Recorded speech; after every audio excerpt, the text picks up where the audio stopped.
Hello and welcome to Achievers Hive, dear learners. We are continuing with the topic anxiety disorder. This is the second part.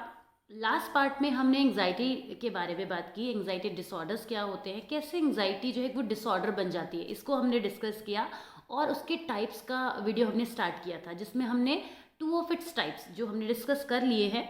आप उस video को देख सकते हैं through the link and through the play list in fact, क्योंकि abnormality का topic चल रहा है फ्रॉम द वेरी बिगनिंग। छोटी छोटी बातों को हमने डिस्कस किया है इन अ वेरी डिटेल वे, तो उसको आप ज़रूर देखिए। All those students who are in class 12th, all those who are preparing for any kind of competitive exams, और अगर अदरवाइज भी अगर आप जनरली भी जानना चाहते हैं कि क्यों ह्यूमन बिहेवियर में एबनॉर्मैलिटी क्यों बर्थ लेती है, किस तरह से लेती है, with all this history factors and everything, then you must watch all the videos.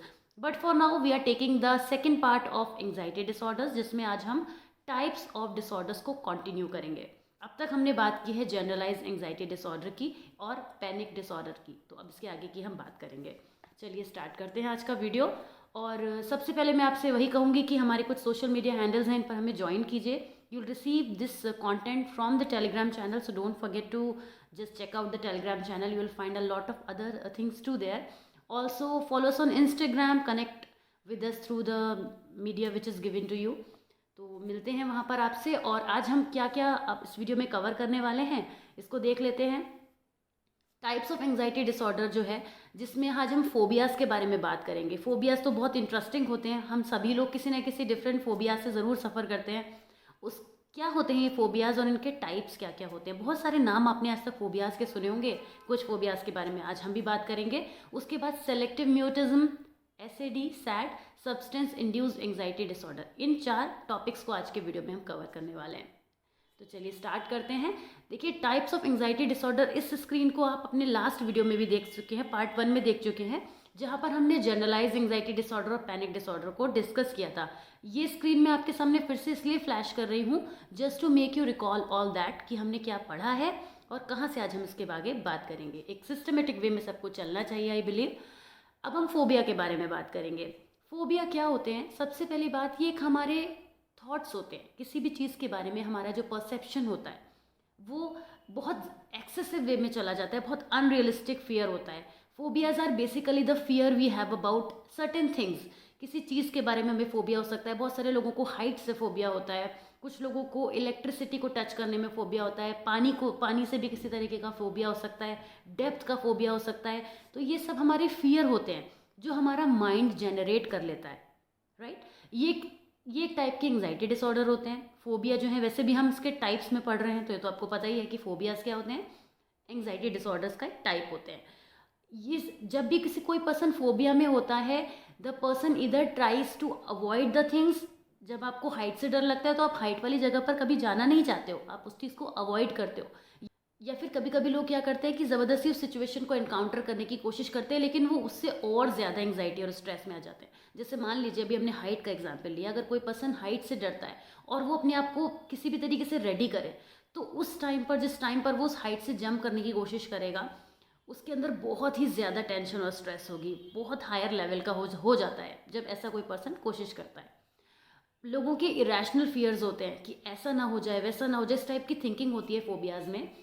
Phobias basically mind से जनरेट होने वाली एक ऐसा फियर है जो हमें कॉग्निटिव डिस्टॉर्शन को हमारे दिखाता है कि हमारा माइंड चीज़ को सही से परसीव नहीं कर पा रहा है। कभी कभी तो हम किसी चीज़ को किए बिना ही उसके बारे में फोबियाज़ क्रिएट कर लेते हैं। जैसे आपने कभी कोई चीज़ को खाया नहीं है, लेकिन आपको लगता है कि उसका टेस्ट खराब होगा, तो ये आपके माइंड का एक फियर है। तो phobias are basically the fear of the mind which our mind generates.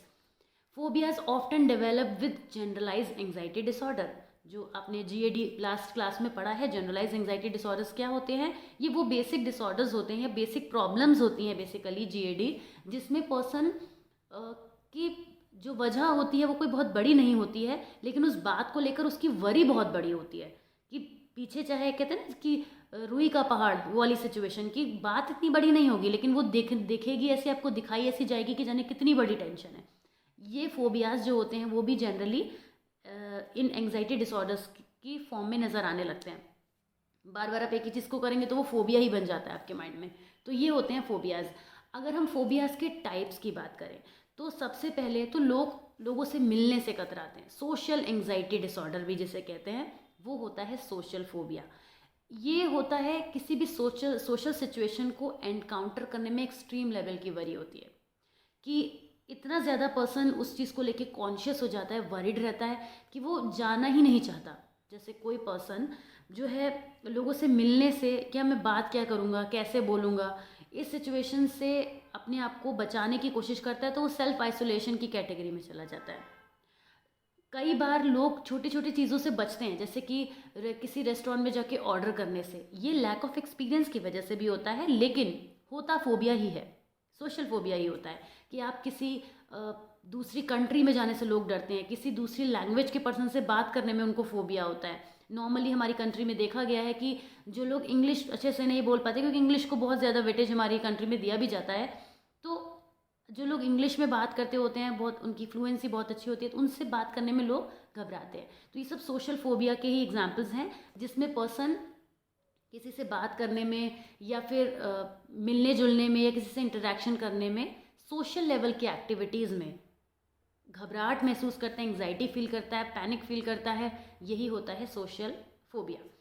People with social phobia often go out of their way to avoid public situations. ऐसा भी होता है कि जो लोग होते हैं वो सोशल फोबिया को अवॉइड करने के चक्कर में कई बार डिफरेंट टेक्निक्स को भी अपना लेते हैं, जैसे कि किसी से इंटरेक्शन ना करना पड़े तो वो इवेंट ही अटेंड मत करो, ये इस तरीके का। तो सोशल फोबिया में कई बार लोग टोटल बॉयकॉट भी कर देते हैं। नेक्स्ट हम बात करेंगे एगोराफोबिया की। एगोराफोबिया क्या होता है? It is a fear of places और situation that you can't escape from. कुछ ऐसी जगहों से, चीज़ों से जिनसे आप खुद को बचा नहीं पाएंगे। The word itself refers to fear of open spaces. People with agoraphobia fear being in large crowds और ट्रैप्ड आउटसाइड द होम। बाहर जाने से लोग डरते हैं। ये स्पेसिफिक हो जाता है एक तरीके से अगर हम देखें तो, क्योंकि ये एक स्पेसिफिक सिचुएशन के लिए ही होता है। एगोराफोबिया जो होता है वो एक स्पेसिफिक सिचुएशन के लिए होता है, मतलब स्पेसिफिक काइंड ऑफ सिचुएशन के लिए होता है। They often avoid social situations all together and stay inside there home. इस एगोराफोबिया में लोग स्पेशली लोगों से इंटरेक्शन में ही ट्रबल उनको ज़्यादा होती है, तो ये भी एक काइंड ऑफ सोशल फोबिया हो जाता है, जिसको हम देख सकते हैं। ये भी एक फोबियाज के टाइप में आता है। स्पेसिफिक फोबियाज की अगर हम बात करें तो बहुत एकदम टू द पॉइंट, जिसको हम कह सकते हैं कि एक पर्टिकुलर सिचुएशन के लिए एक टाइप का जो फोबिया होता है, एक टाइप का जो फियर होता है, उसको कुछ ना कुछ नाम दिया जाता है। These are the most commonly occurring types of phobia. These include irrational fears and intense fear about a particular object, animal और अ सिचुएशन। जैसे कि हाइट का फियर अगर हो रहा है तो एक्रोफोबिया उसको बोलते हैं। Fear of speaking in front of an audience, जिसको ग्लॉसोफोबिया बोलते हैं। क्लस्ट्रोफोबिया फियर ऑफ एनक्लोज्ड और टाइट स्पेसेस। डॉग्स से जो फियर जनरेट होता है उसको साइनोफोबिया बोलते हैं। इसी तरीके से और भी फोबियाज हैं। Fear of flying, aviophobia and dentophobia, fear of the dentist. ये तो कुछ ही नेम्स हैं जो मैंने कुछ स्पेसिफिक फोबियाज में आपके सामने लिखे हैं। आप भी बहुत सारे ऐसे फोबियाज के नेम जानते होंगे जिनको आपने पढ़ा होगा, सुना होगा, या फिर आपको हो सकता है वो फोबिया आपको भी हो। अब आप मुझे इस वीडियो के कमेंट सेक्शन में एक बार ज़रूर बताएंगे कि आप किस टाइप के फोबिया से सफ़र कर रहे हैं। क्या आपको कोई फोबिया की प्रॉब्लम है? It is very normal and natural, तो इट इज़ नथिंग लाइक ये कोई बहुत बड़ा डिसऑर्डर है। तो you can just mention there and will get to know different kind of phobias this way. तो आप सभी के कमेंट्स में से इंटरेस्टिंग चीज़ हमें पता चलेगी। चलिए आगे बढ़ते हैं। अब हम आते हैं सेपरेशन एंग्जाइटी डिसऑर्डर, जिसको हम SAD सैड भी बोलते हैं। सेपरेशन एंग्जाइटी डिसऑर्डर एक ऐसा डिसऑर्डर होता है, ये डिसऑर्डर तब बनता है जब पर्सन टू मच पॉजेसिव हो जाता है अबाउट सेपरेशन, किसी से सेपरेट होने में। जिसमें हम कुछ सिम्टम्स भी देख सकते हैं। Recurrent and excessive distress about और बीइंग अवे फ्रॉम होम और लव्ड वंस। घर से दूर हो जाना, होम सिकनेस इतनी ज़्यादा होती है कुछ लोगों को कि वो किसी भी नए एनवायरनमेंट में एडजस्ट नहीं कर पाते, तो इस वजह से उनको भी एंग्जाइटी होती है और दूसरे पर्सन को भी एंग्जाइटी कहीं ना कहीं ट्रांसफॉर्म कर ही रहे होते हैं। तो ऐसे केस में हम कहते हैं कि जो पर्सन है वो सेपरेशन एंग्जाइटी डिसऑर्डर से सफ़र कर रहा है। Constant excessive worry about losing a parent, बहुत ज़्यादा लव्ड वंस के लिए इतना ज़्यादा अपना पॉजिटिवनेस को दिखा देना जो एंग्जाइटी की वजह बन जाए। Constant worry that something bad will happen, हमेशा इस चीज़ की टेंशन रहना कि कहीं मैं खो ना जाऊँ, कुछ चोरी ना हो जाए, मेरी चीज़ गायब ना हो जाए, मेरी चीज़ मेरे पास ही रहे, चीज़ों के संग बहुत ज़्यादा अटैचमेंट होना। ठीक है, इस तरीके की जो सिचुएशंस होती हैं वो सेपरेशन एंग्जाइटी डिसऑर्डर के सिम्टम्स होती हैं। Refusing to be away from home because of fear of separation, कुछ लोग जो है वो हॉस्टल नहीं जाना चाहते या कहीं भी दूर नहीं जाना चाहते, अपने पेरेंट्स के अपने घर के साथ ही जुड़े रहना चाहते हैं।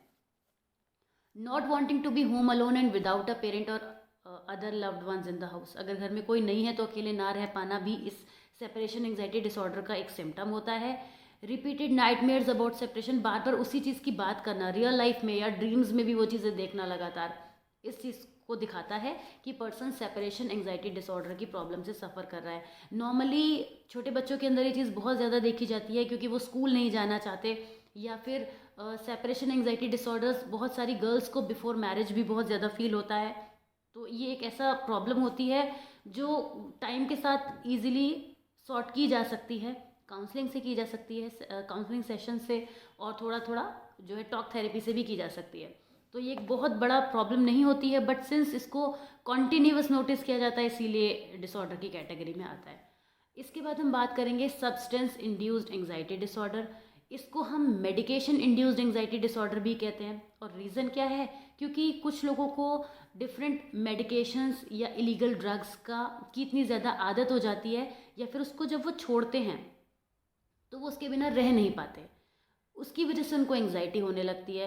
तो जैसे आपने वर्ड भी सुना है सब्सटेंस अब्यूज़, तो आप जानते हैं कि सब्सटेंस अब्यूज़ क्या होता है। तो ऐसे में पर्सन को क्या होता है, उससे दूर रहने की सलाह दी जाती है। जैसे डॉक्टर के पास लेकर जाते हैं कोई ऐसा पर्सन जो बहुत ज़्यादा ड्रग एडिक्टेड है या स्मोक की उसको बहुत ज़्यादा आदत है, तो जब वो स्मोकिंग छोड़ेगा तो वो छोड़ने के बाद खुशी से छोड़ दे तो अलग बात है, पर उसकी बॉडी इतना ज़्यादा हैप्पी रिएक्शंस नहीं देगी, वो कुछ ना कुछ नेगेटिविटी ज़रूर जनरेट करेगी जिस चीज़ की उसको लत लगी हुई है।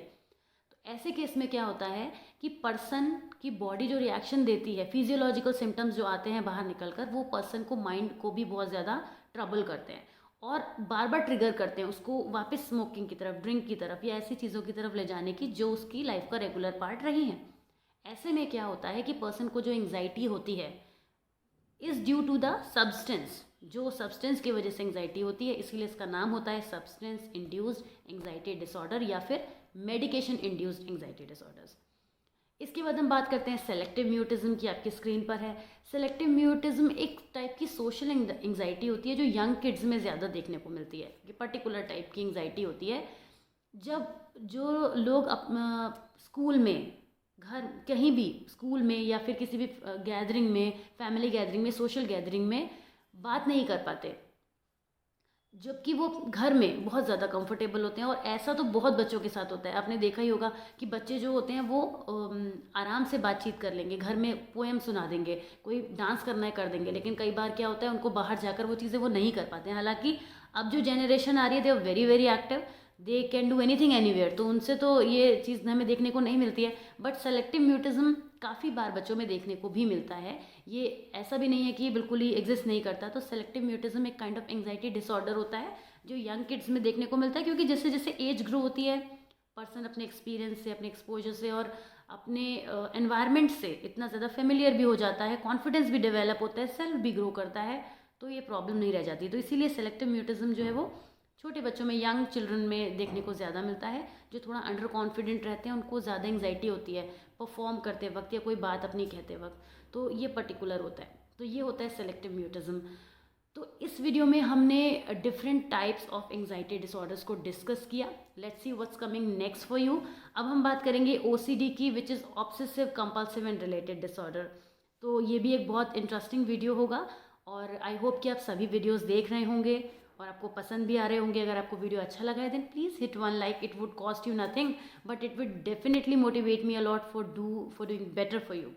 सो चलिए मुलाकात होगी आपसे ओसीडी वाले वीडियो में, तब तक के लिए बने रहिए हमारे साथ। अगर आपने चैनल को अभी तक सब्सक्राइब नहीं किया then please do it for me and see you soon in the next video. Till then take care, bye bye.